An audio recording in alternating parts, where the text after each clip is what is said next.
Hello, everyone. Welcome back to the Psych Legal Pop Podcast. This is a podcast where we talk about popular culture through the lens of an attorney and a therapist. My name is Brooke Brigham. I'm the attorney. And I'm Tess Brigham. I'm the therapist. And today we're here to talk about a documentary called Child Star. This is currently playing on Hulu, and it was produced and directed by Demi Lovato. And so she, of course, started as a child star in Hollywood on the Disney Channel. And so a lot of this is about her experience, but then she brings in other people. She brings in other Disney people that she worked with, Nickelodeon people, child star. You will know all of these people. Yeah. And then she also brings in Drew Barrymore and Christina Ricci, who were also child stars of a different era. And that was very interesting. Yeah, that was interesting. It really was. This is actually a really interesting documentary and, very eye-opening because, we all know the horror stories of, things that happen to child actors, but there are some people who survive. Demi Lovato, I was surprised. I went and I looked at her Wikipedia. She's way more accomplished than I think people understand. She's sold over 40 million albums. She has a lot of albums. Between 15 and 20 albums. She's, toured. She's, acted. She's very much a philanthropist, and she's gotten political lately. We'll get to. She worked with Governor Gavin Newsom to get some new laws passed in California to help protect children who are on social media. So she's really quite something, and all the while she's had to deal with a lot of shit. Yeah. It was not easy. What was interesting too, this kind of happens a little bit later, but we hear a little bit about this from Christina Ricci and her own experiences. But it was interesting hearing Drew Barrymore and Christina Ricci, people that we grew up with, and sort of what their experience is like pre-internet, pre-social media. And then, it didn't really occur to me how the creation of cable television, which then went into creating Nickelodeon, then the Disney Channel, there was a lot more entertainment for kids. And so therefore there was a need for a lot more young people to be, entertainers in a different way than the way in which I think we experienced it, because they made a really good point, which is, how do you break as a child actor? Well, one is that you being a child, you get on a show, get into a movie or a TV show that's iconic, like an Oscar-winning performance in a movie or a show that captures everybody. But other than that, there's no other way. But now you can be a brand. You can, and also what they were looking for, it became almost even that just acting wasn't enough. You got to act, you got to dance, you got to sing, you got to make movies, you got to make TV, you got to make albums, like just more and more and more things to do. Yeah. And you have to sell merchandise. Yes. It's all about the merchandise. And as someone who, my daughter grew up in not so much, she mostly was a Disney Channel kid, but she did watch some of the Nickelodeon shows, but the amount of merchandise that has passed through this house is she loved Miley Cyrus and Hannah Montana. Tens of thousands of dollars. High School Musical, Hannah Montana. She did Demi Lovato, Camp Rock, the Jonas Brothers, all this stuff. And we have all the merchandise. And that is huge. And that's, because you're right, the need for all these child actors, because before cable, there was only a few channels. We had the Brady Bunch. Okay, we had Little House on the Prairie had some child actors. It was you would have a show like Good Times where maybe two were underage and one was older, or there was a lot of that. So there was usually one kid or two kids, but this was all kids, just all kids. I'm really surprised that this documentary didn't get more attention. Yeah. And love, because I thought, I agree with you that I thought it was very, very well done. And I liked how she kind of broke everything up, where she talks about the dream. And then there's and talking about this dream and where she was coming from growing up in Texas, and, seeing her being with her great grandparents and watching Shirley Temple and seeing how amazing and wonderful that looked. And then her creating this dream of, I want to be a star. I want to be huge. Well, let me stop you here, because here's where I'm wondering what role her mom played in this. Because do you know her mom was a Dallas Cowboy cheerleader?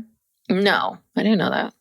So now that is kind of like not a child star, but they're almost children, they're like late teens, early 20s. That's a whole thing. And so she took her girls. So it was, and then, so Demi was, wanted, I think the kids did want to get into it, but it's always a combination of the right kid and the right parent. Because if you don't have the right parent driving you and helping you and doing, it's not going to happen. Yeah. And she said, you don't get hired unless they like you and your mom, because they don't want to deal with some crazy mom. So Demi's, was it older or younger sister? Younger, who was cast on the Desperate Housewives as a overweight child, playing an overweight child. And the storyline was that she was an overweight child. And I'm like, I wouldn't let my child do that. It seemed weird to me. And the mom, I kind of got like a weird feeling from the mom. So I wonder if things might have been different if she were born to a different mother.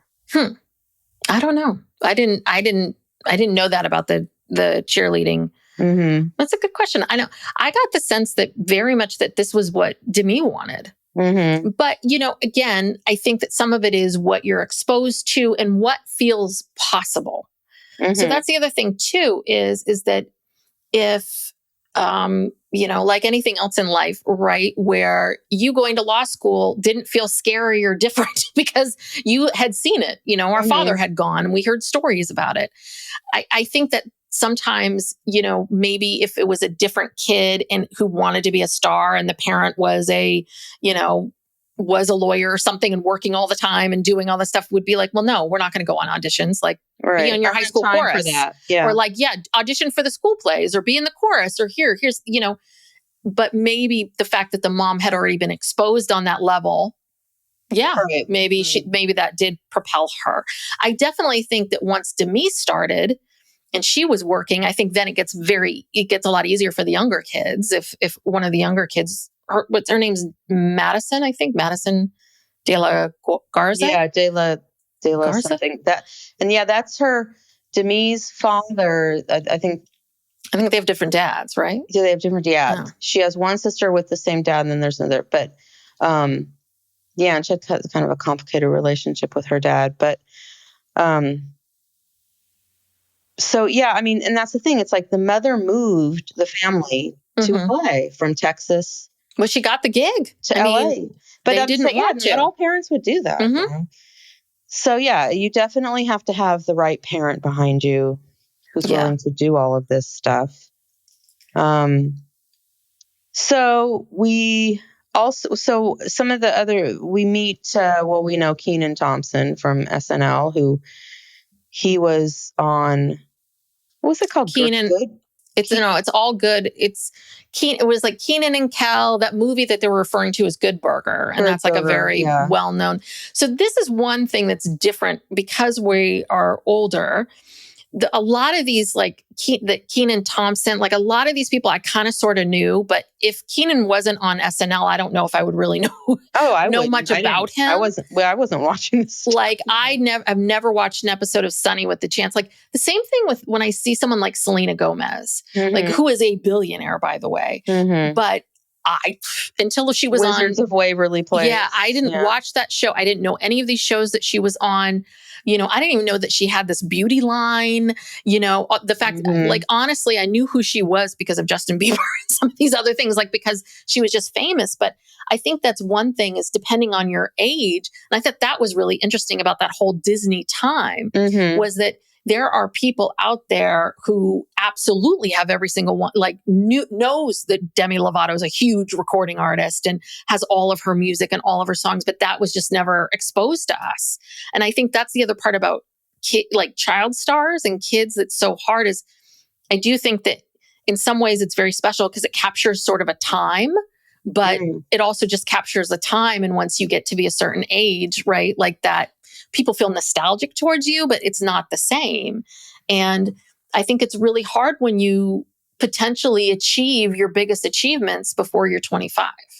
Yeah, it's kind of like, well, where do you go from there? Yeah. And very few people make it beyond that. I mean, we're focusing on the people who did, but go back and look at all of these shows. I mean, I was surprised to learn Nickelodeon was around before Disney. And Nickelodeon was sort of the anti-Disney. Like, it was more because I didn't like those shows. And when Layla would watch stuff on Nickelodeon, I'm like, these people are so mean to each other. They talk really badly to each other.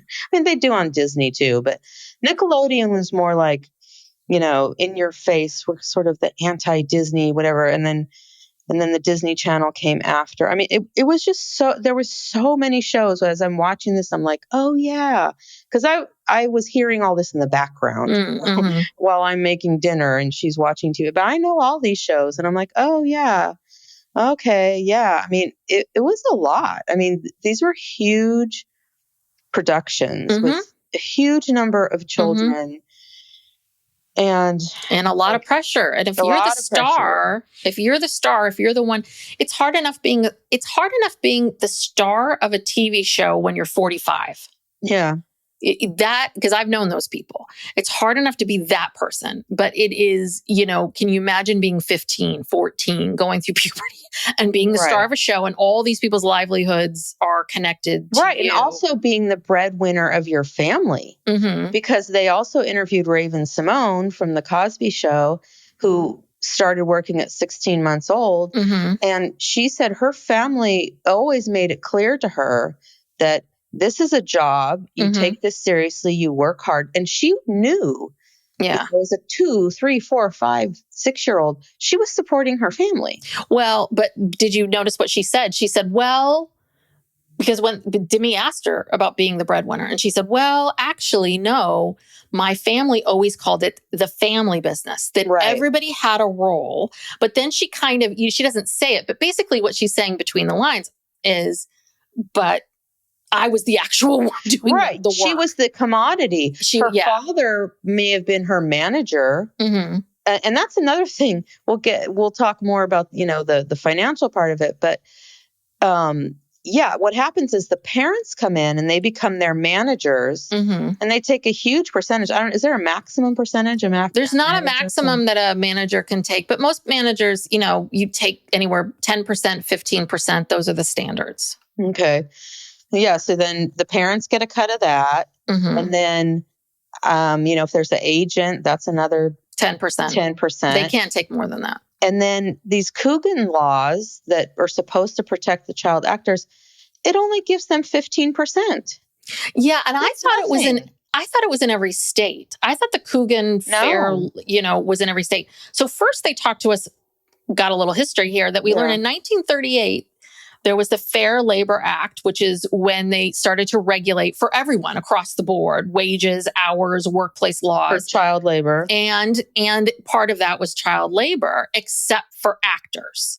That was the one. Child actors and entertainers were excluded. Because they didn't anticipate that this would become a big issue. And it wasn't until Jackie Coogan came around and his parents that's the story, right? His parents took all his money. He was a child actor in the 30s, and they say that he made like $4 million in his career in the 1930s, which today would be, God, I don't know how much. But, and when he turned 18, there was nothing. Yeah. He had nothing. Yeah. So they passed that law, but it only requires you to set aside 15%. And I'm sorry, I think that's like way too low. Yeah, 15%. probably is. Yeah. But what happens, and I think this was so interesting, was, what happens then is, and Demi first started talking about this, she said, she didn't realize that becoming a star, how it would have such a negative impact on our mental health. But she said immediately it was my success equals my self-worth. And that became, and you can understand that, the audition process and are you getting gigs or not getting gigs, and how, seeking external validation, which we all do, is such a hard, it's so hard to go through that. It's hard enough. I started my own business when I was 41, and it was hard enough on my ego, the rejection and some of these other things like, oh no, I don't want to work with you, or oh no, you didn't get this gig, or oh, this or that. Like that's hard enough on your ego.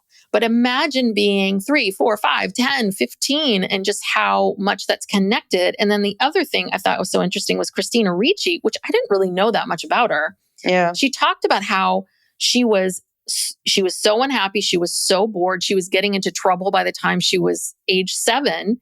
And that being on sets were like an escape. It was stability. She said that she said her father was a failed cult leader. Yeah. And that he was physically violent and her home life was chaotic. So she got to leave and just travel around and be with her mom. And she loved that. Yeah. And then also, both she and Demi said that when they started getting a little bit of fame, they were bullied out of school. Like Demi's talking about that there was a suicide petition that I could not believe at her school that people were signing. That is the worst thing I've ever heard. I've never heard of that. I'm sure it happens all the time, but I'm just saying that like that is unreal. Yeah, kids at her school are passing around this petition signing it saying she should commit suicide. So she had to like leave school, and Christina Ricci left school. I mean, this is like some next level trauma. Yeah. You know, I mean, so Christina Ricci did talk a lot about, she was drinking very young and using drugs and this and that. And so was Demi Lovato. Demi Lovato had, I think, more complicated struggles with it, almost died, overdosed. And it's been ongoing, like her whole life. Yeah. Well, and Drew Barrymore talks about this too, of just, working on E.T. and having Steven Spielberg in her life and just having a father figure, of having he was someone, her godfather. Yeah. Someone who had boundaries with her, right. Someone who she's like, I had no authority in my life. There were no boundaries. Her father, I don't know much about her father, but I mean, I guess he was just incredible, a drug addict and toxic. And the mom, he was kooky too. She was kooky too. And that I can't imagine this is the other thing with these kids is if you really take a step back and go, here they are, they have their home life that is difficult and stressful. And so you're trying to escape that to get on these movie sets where you're treated really, really well and treated in a certain way because you're quote unquote the star. And then but you can't really talk about your home life on the set, but you can't talk about your set life to your friends and your, do you know what I mean? You can't talk about your home life to that. And it's just the compartmentalizing of constantly having to kind of like, okay, in this situation, I need to be like this. In this situation, I can talk about these things, or this is who I am here. And I thought that was so interesting because to hear because being an actor itself requires you a certain amount of vulnerability, a certain amount of opening yourself up. And Drew Barrymore talks about that too, of thinking that that's what she was supposed, I'm supposed to open myself up and be open to everything. She thought it was, and she thought it was required again, because she's a commodity. These children are commodities. And it was so disgusting. They showed that clip of Drew on SNL.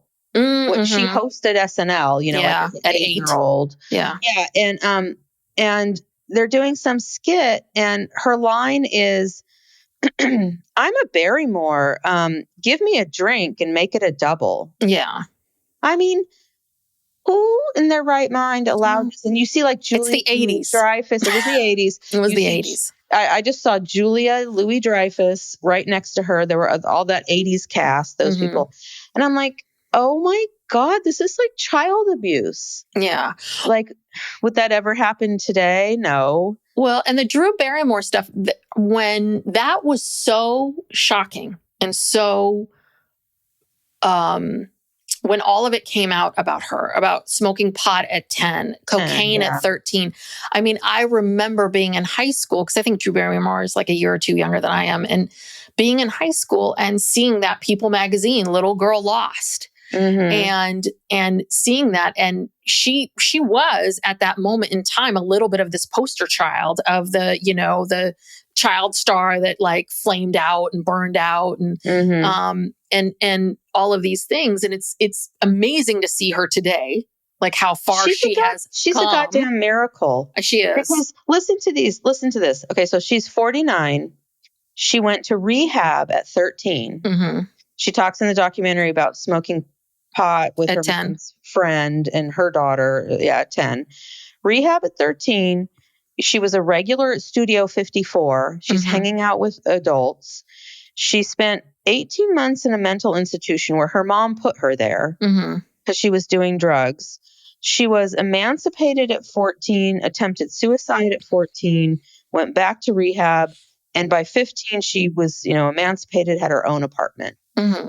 I mean, by 15, this is your life. And this woman today is very successful. And she too, if you look at the catalog, she's made a shit ton of movies. She's made a shit ton of dozens and dozens of movies. Well, and you have to give Drew Barrymore a little bit of credit here, because not only did she manage to kind of claw her way out of this, I mean, she was doing B films. Yeah. You know, she was doing crappy B films for a long time until she could claw her way out. And you have to give her a lot of credit, because she was someone who did a lot of supporting roles. She, you know, showed up a lot. And the other thing that she did that I don't know how many other women were doing, but it's, you know, with Reese Witherspoon and all these other women are doing it now, is Drew Barrymore very early on was like, you know, I'm going to produce my own stuff. Like she started that Flower Films pretty early. You know, she started it in the late 90s, early aughts. So, and we've seen so many women behind her kind of, you know, oh, wait, I can produce my own stuff, get my own books, you know, oh, okay, great. Yeah. So, I thought that's really interesting too. And we hear this from Christina Ricci when she talked about, because her first big movie was Mermaids with Cher. And that's the other part that I think is so interesting is like, if you look at Drew Barrymore with someone like Steven Spielberg, or Christina Ricci with someone like Cher, you know, how pivotal having certain people at these times, how important that is, because it sounds like Cher really influenced Christina Ricci in terms of how she sees things, you know, seeing how strong Cher was, seeing how, it sounds like Cher took an interest in her. And listen, Cher knows, you know, by the time she got to Mermaids, she knows she was speaking up for herself. And I thought that was really interesting too, because one thing is when they talk about you can't be a pain in the ass, that I know this just from working in the industry, is so many people want these jobs. So many people want this, that people, you know, you really can't be a pain in the ass too much. You cannot be, because if you are a pain, if you are someone that pushes you, guess what? Agents will get annoyed by you. Agents will be like, well, I'm not going to submit them because they're such a pain. You know what I mean? I'm not even going to bother with them. I'm not going to do that. So it sort of creates this idea very, very early on where if you complain, if you negotiate, if you push back in any way, shape, or form, you will lose. And that also is very, very true. Yeah. So, and all of the people interviewed in this documentary kind of said the same thing along the lines of, the motivation for wanting to perform and wanting to do this was they were looking for the love and affection of their parents, the people, the public, whoever. They were, you know, of course, if there's all this, you know, you're going to gravitate towards adulation, you know, it's like, it's kind of a natural instinct. And it is, it's like your parents' drug. approval. Yeah. And it's kind of like a drug. They talk about it being, you know, fame. And all this being addicting. And, you know, being like a drug. And Yeah, because it feels good. And each time you get some, you need a little bit more and a little bit more and a little bit more, for sure. And the other thing too is, if you think about artists, people who want to perform, people who are can act, they are a little quirky. Yeah, they are like every celebrity. What do we hear from them? Oh, no one liked me in high school, or oh, I was the one. Like the girl that's the popular girl in high school, she's not thinking about getting on Nickelodeon or anything. No, she's not going to go out on a limb, and she's living her best life. Is great. Yeah. Yeah. Exactly. So life is good. So yeah, you get a combination of these kids who not only are maybe a little quirky themselves and don't fit into the norm, but then on top of that, there's some sort of family dynamic or something that's happening that's also making it, difficult. And, you also have to have a certain level of maturity and a certain level, I do think that if you're a kid who's, got all this time and attention from your parents, I don't know if you're really seeking more time and attention from other people, or do you know what I mean? That's the other part of it too. Yeah, absolutely. I mean, you have to have maturity. You have to have a very strong work ethic. You have to want to do this. This is extremely hard work. But, then there's you get it. And then it's like, okay, now what? And there's all the downsides. And, the thing about fame is like, it's always like, okay, well, what are you going to do? Yeah. You did this, and now what are you going to do? Well, and also what she's talking about, that not being able to get off the train, she's talking about working nonstop every single day. Demi Lovato is talking about this. And so that's the part that's really tricky is that so much of this is you work so hard you go through all of this to get to this place, and then you're there, and now you finally are getting opportunities. And how do you say no? How do you say no to these opportunities? How do you push back? And I'm sure all these people are saying, well, you got to strike while the iron's hot. You may not get these. Come on, we have to keep rolling along. And then what happens is then, now you've got the Demi Lovato situation where you're going from a movie to touring to album to movie to TV show to this to that over and over again. When I was in LA, this was like the late 90s. So these were the years of like Dawson's Creek and all of those teen movies and Felicity. And we represented Carrie Russell, and we represented a lot of those Disney. We had like 4 of them. People who were on the Mickey Mouse Club with Britney and all of that.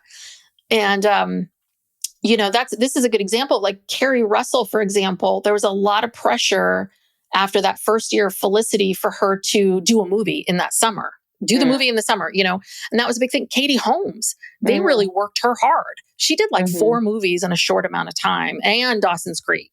So, but that was the thing. It was like, oh, we're TV stars, so we each need to do a movie this summer. We have to. And they all, James Van Der Beek represented him. Like he felt this great need to do a movie. Like everyone felt this need. And I remember Carrie Russell didn't, because, for her, she was the star of that show. She worked 16, 17 hours a day. She worked constantly. And that was the thing is that I think this is why we see Carrie Russell as such a sane person today, who just got she didn't win a Golden Globe, but she was just nominated for another Golden Globe. She is a Golden Globe winner for Felicity. And, but I think that she is a together person today because she was just like, no, I'm going to take a break. Yeah. But people were, I felt for her. I really, really felt for her because there was so much pressure on her, and she was 23. She wasn't that old, but she had been working again for 15 years. Right. At that point, So anyway, it's just, it's hindsight's 2020, but you can see very clearly how Demi Lovato and so many of these other people got to this point and didn't kind of know how to get off the roller coaster. And it wasn't until she, something horrendous happened that she finally got a break. She had to punch a backup dancer. Yeah. She didn't want to. She didn't mean to. Yeah. She obviously feels a tremendous amount of shame and sadness around it. But in some ways, you're kind of like, okay, kind of like, how do I stop this? It's almost like, she manifested something that would force her to be able to take a break. And both she and Christina both talked to me about the drugs. Like Christina said, She felt she had no control over her life, but this drugs and alcohol she could control. Yep. It's the You same know, thing with and- eating disorders. Same exactly, exact which thing. they both, I Yep. think, well, to me for sure, both said they had. And to me said, if I'm going to work like an adult, I'm going to party like an adult. You know, so she's rebelling against all of this. Well, and also she wanted to escape, but she couldn't escape. Like she couldn't go take a break. She couldn't leave the room. So I'll drink. And now I've escaped. Right. You know, that's the other part of it too. Psych Legal Pop will be right back after these messages. I thought the stuff with her, we see it to me with one of her friends, this woman, was her first name Allison Stoner. Oh, yeah.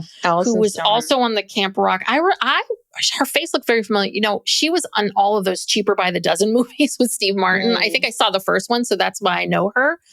But I was surprised to hear that she also had an eating disorder. Yeah. And, you know, sort of what that was like for her. And then they talk about the relationship and what happened in between Camp Rock 1 and Camp Rock 2, which is, to me, like blew up.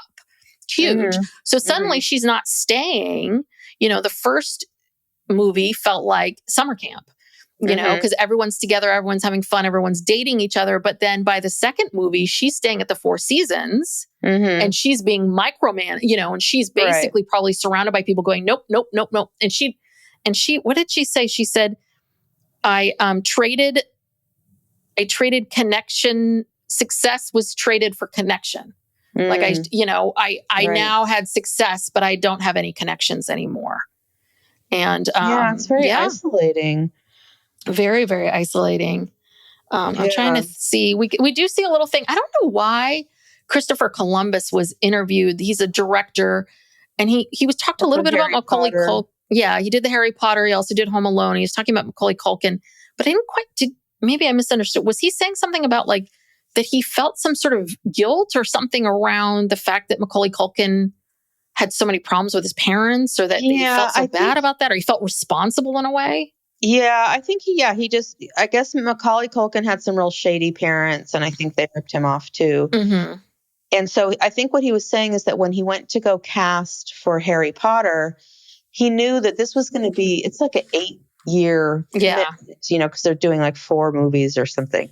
So they had to cast very carefully because these kids are going to be, you know, for 8 years, you know, you've got to have these kids who are going to be stable. You know, they're not going to go out and get hooked on drugs. Their parents are not going to be causing problems. And so that was the message I got from that, was that he was being very, very intentional about the casting.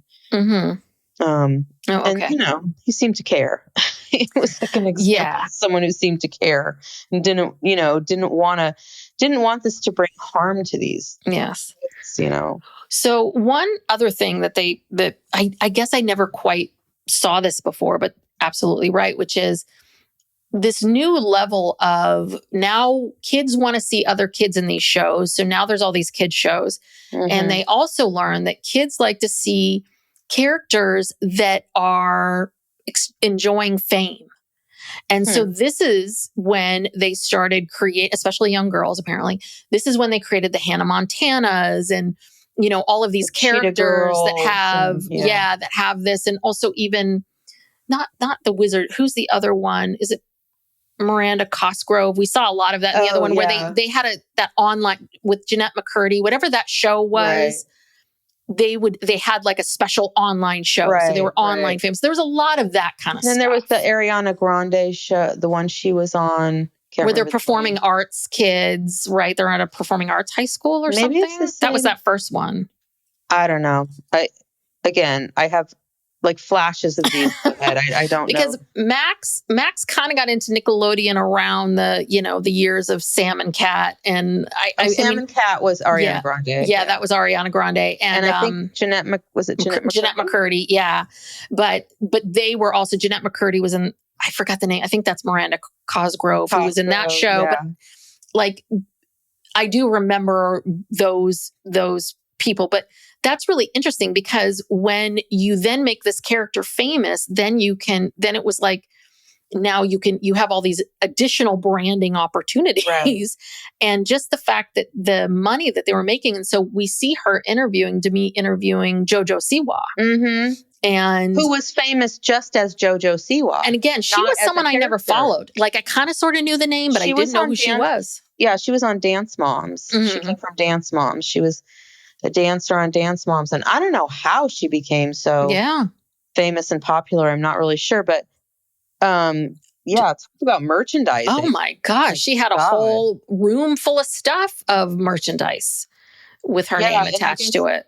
Nickelodeon owned everything but her social media. Mm. So that's how she was able to basically say, well, F off. Yeah. Because she came out as being gay, and of course, Nickelodeon was pissed Yeah. and made her, I don't know, go around to all of the Yeah. retailers and have to talk to them or something. I don't know. And But she said everyone started treating her differently. And then yeah, she was all over that Kids' Choice Awards, the and she got Nickelodeon does. And then she got blackballed. And of course, they come back and say, oh, it's just an oversight. It's like, come on, if she's all over it and then the next year she's not there at all. Come on. yeah, she was like so famous. And Mhm. but luckily she had that social media. She owned all that. And so that's how she kept going. And Yeah. she just, kept it rolling. I think she's still doing okay. Well, yes. And I don't know if I really approve of what she's doing now. Like she says, I'm on Snapchat. I'm on Snapchat again. Oh, yeah. Layla tried to show me Snapchat once, and I was like, oh, no. I can't barely following you.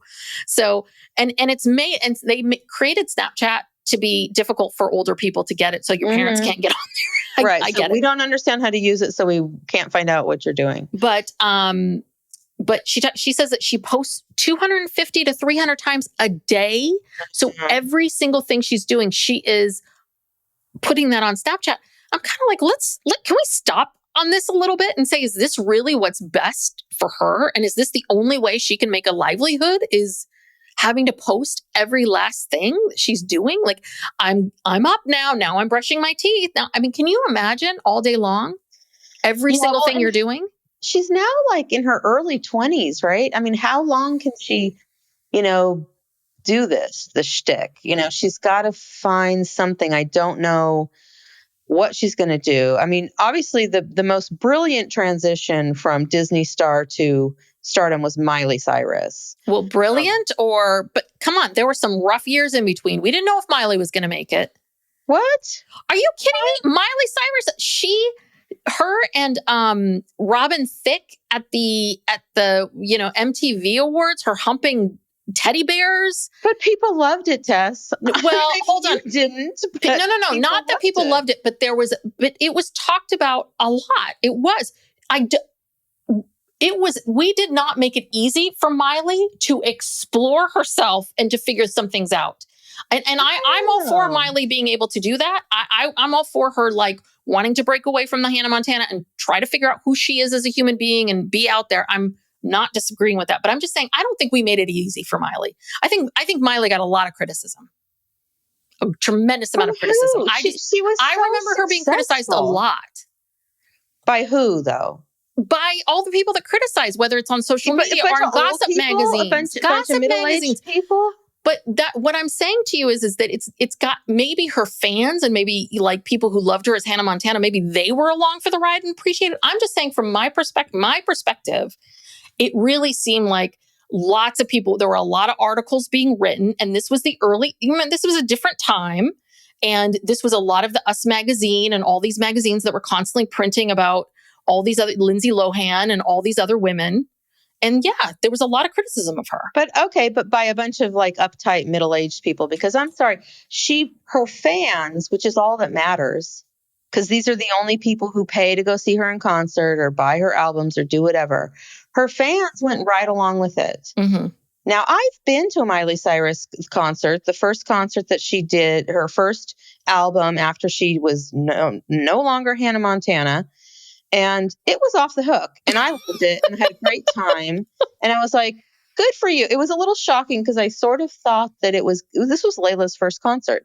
I sort of thought it was going to be like a bunch of former, like Miley said, like younger kids.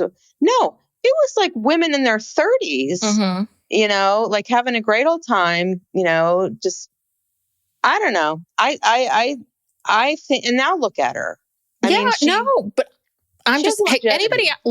anybody out there that wants to listen to me, because I'm telling you, when have you seen a child star make that kind of a transition? And then now, like, she's, you know, she's on Beyonce's album. She's like the darling of, you know, she's the darling of rock and roll. I am not at all saying that she does not deserve where she is, or that she is not incredibly talented, because she is. That's not what I'm saying.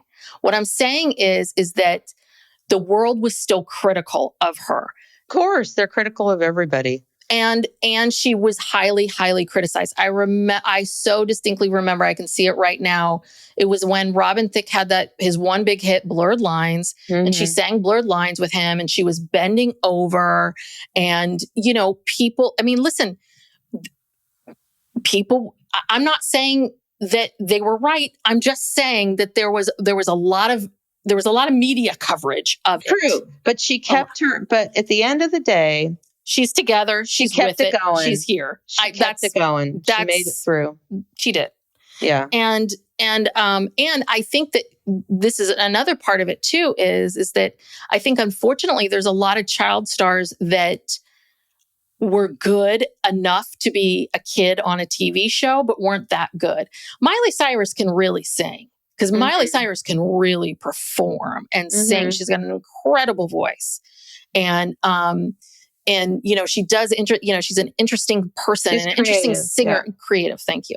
So yes, that will translate. Drew Barrymore, same thing. Christina Ricci. But I think that's the other unfortunate piece is that there's a lot of kids who, right, aren't very good, but kind of got the job because they were a kid, or they were cute, or the way in which they looked. And no, I agree. And it doesn't translate. And those are the ones I feel really bad for. Yeah, because not everyone can be Miley or Ariana Grande. No, oh no, that's another one. Ariana Grande is another one. Yeah. Or a lot of people get left in the dust. I mean, I think I mean, they were focusing in this thing on some more successful people, but there's tons of these Disney people that are just, you know, that was it. Yeah.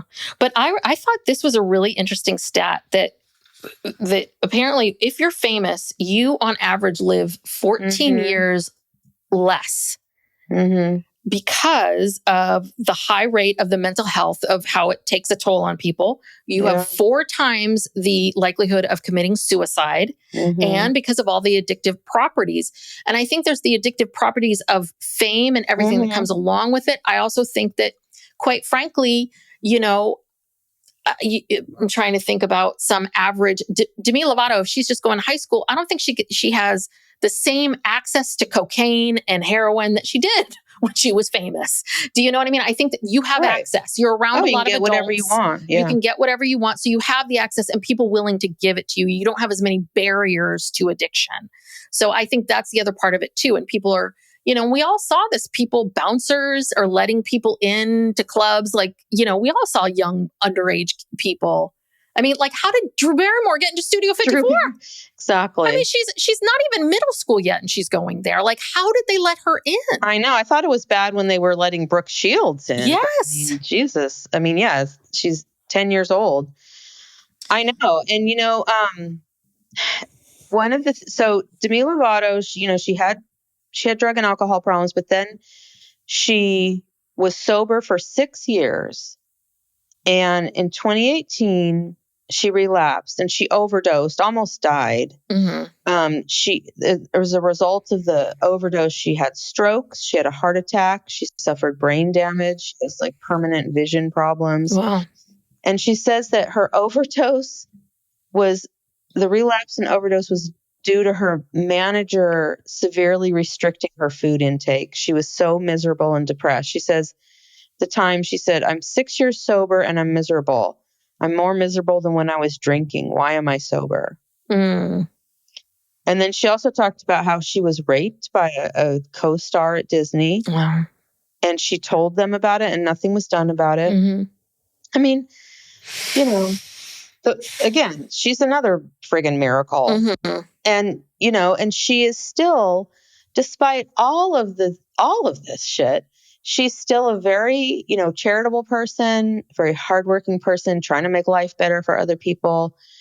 Like I said, she worked with Gavin Newsom on this bill that just became law January 1st in California, where it's similar to the Coogan type bill, but it's for you know how you have these families of these social media accounts and they're making money off their kids? Because that's how they kind of talk at the end of the sort of things were broken up into sections, like the dream and then living the dream. And then what was it? The crash. And then the last one is a new path. And this is where we talk about this latest thing. Right. So now if you have this social media account where you're using your kids and making money, you've got to take 15% of what your kids are entitled to and put it into a Coogan type account.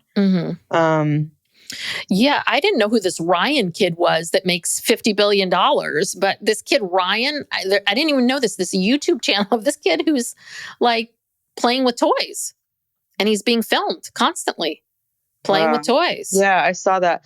Actually, I think this new child influencer law, I think it's more than 15%. It says online content of at least 30% of the content must...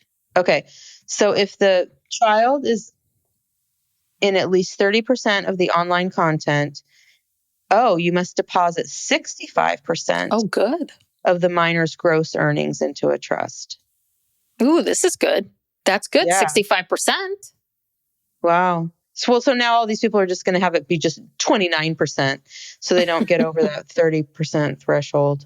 But, I guess. Well, but you can't get away with it. If you're Ryan here, if you're playing with all the toys, you can't pretend like it's 29%. Right. But this is, and we're seeing this and people are talking about this more and more. And now that there's more and more of these kinds of accounts happening in the world. Yeah. And we talk about this too, because we talk about Sister Wives a lot. Sister Wives is another example of kids kind of not being paid and kind of like, now you got to go, now you got to do this. And also the other thing too is just how much you're revealing, because it's very different being an actor than, you actually having to show, like you falling down, and embarrassing yourself in real life or going through puberty or whatever it is that's happening, that's personal to you, breaking up with someone or whatever.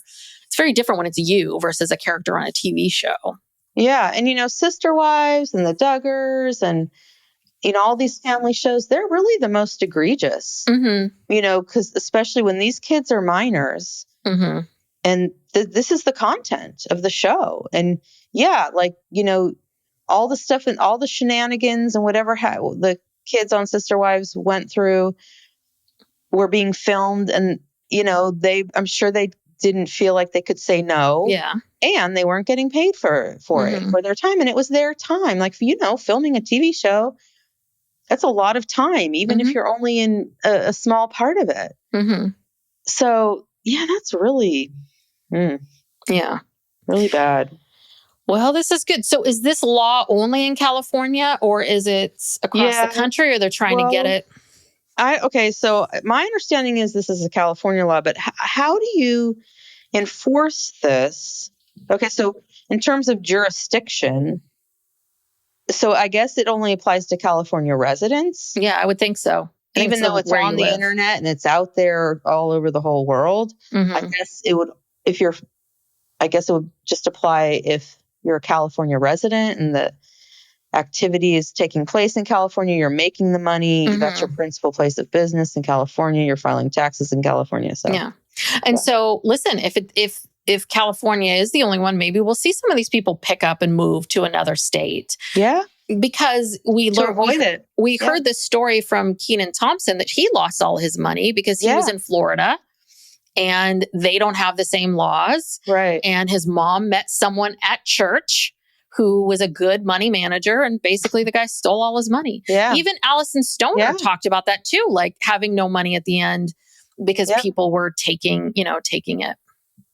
Yeah, I know. It's only, they showed on a map like how many states. It's not enough. A handful of states. It's like 9 states or something like that. It's not enough. I mean, this is really quite an injustice. So, like, when you worked in LA, did you guys represent any child actors? Yeah, I knew some of them, once in a blue moon.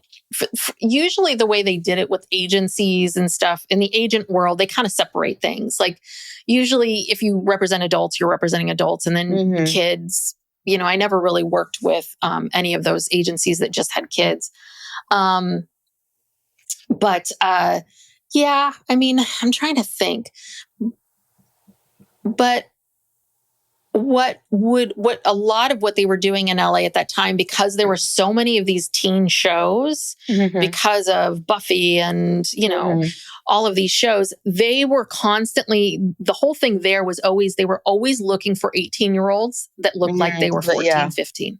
Yeah. Like young looking 18, 19-year-olds, because that is another reason they don't want to. A lot of times these shows would prefer to have all adults and to not have to deal with the how egregious it is.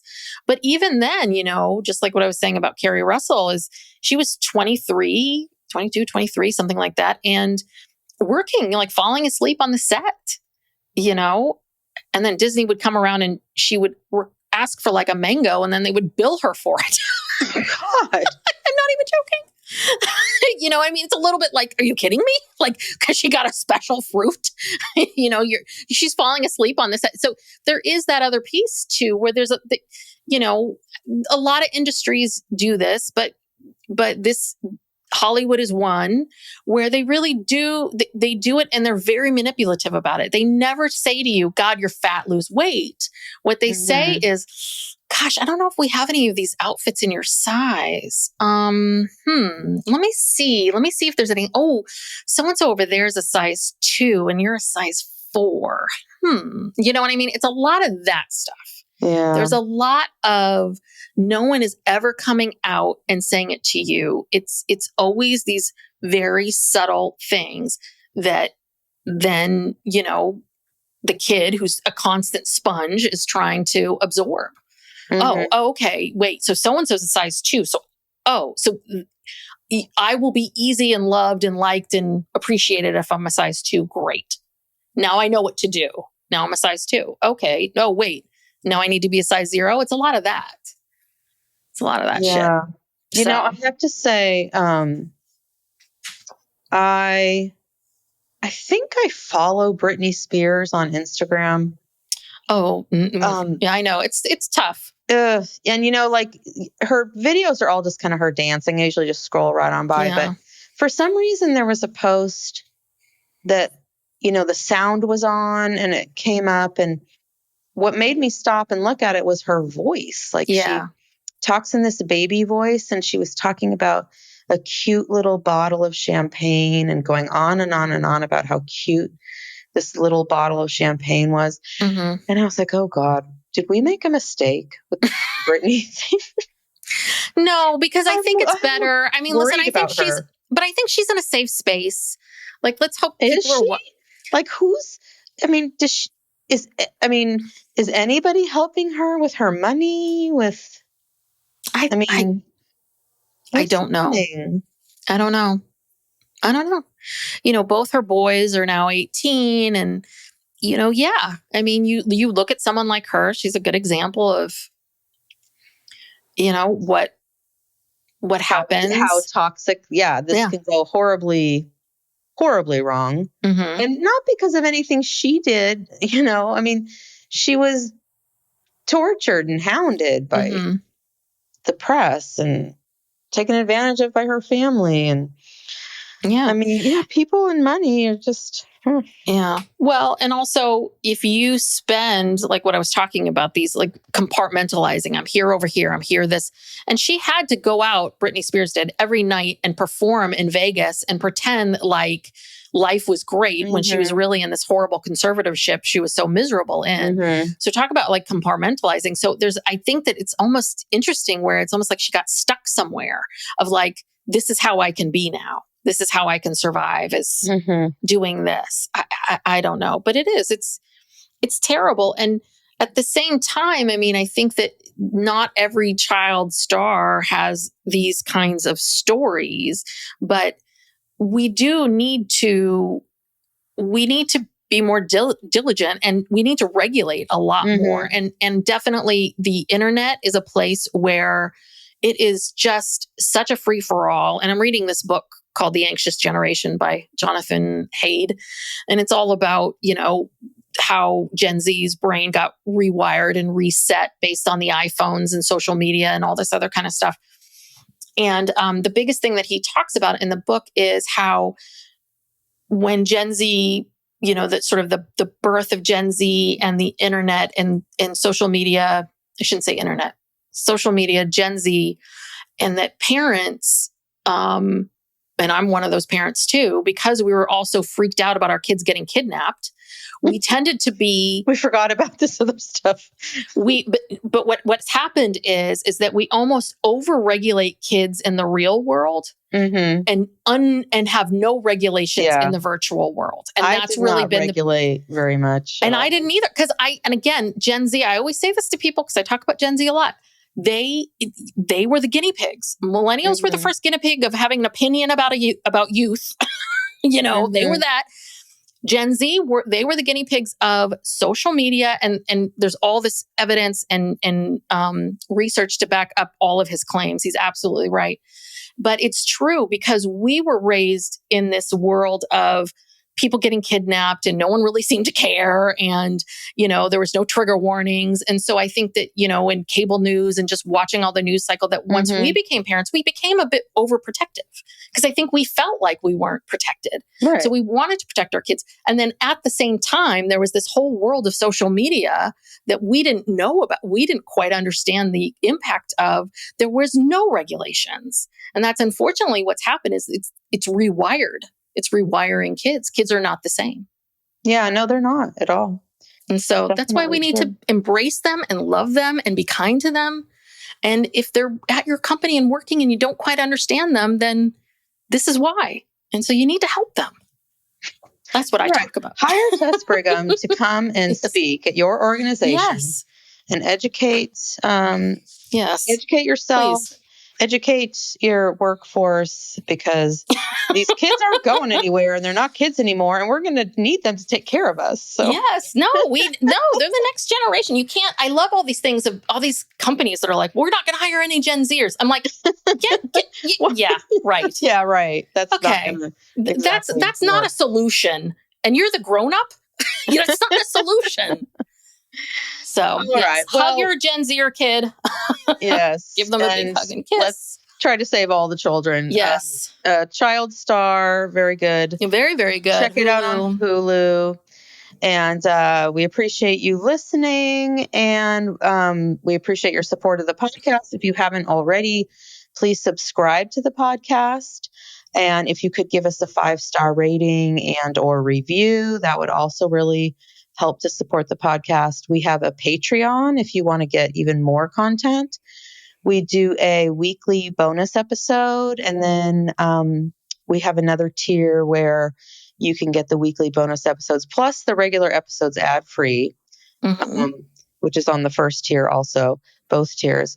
But then you also get once a month a true crime documentary episode, and then we do a Ask Us Anything episode, which we're about to record. We're a little bit late. I think this was supposed to be for December. We're sorry. We've had a lot going on. The holidays. Yeah, there's been a lot going on. So I'm going to blame it on the holidays. Yes. So we'd love to see you on Patreon.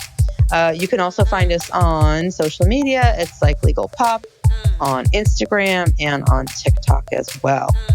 So thank you, and see you next time. Bye.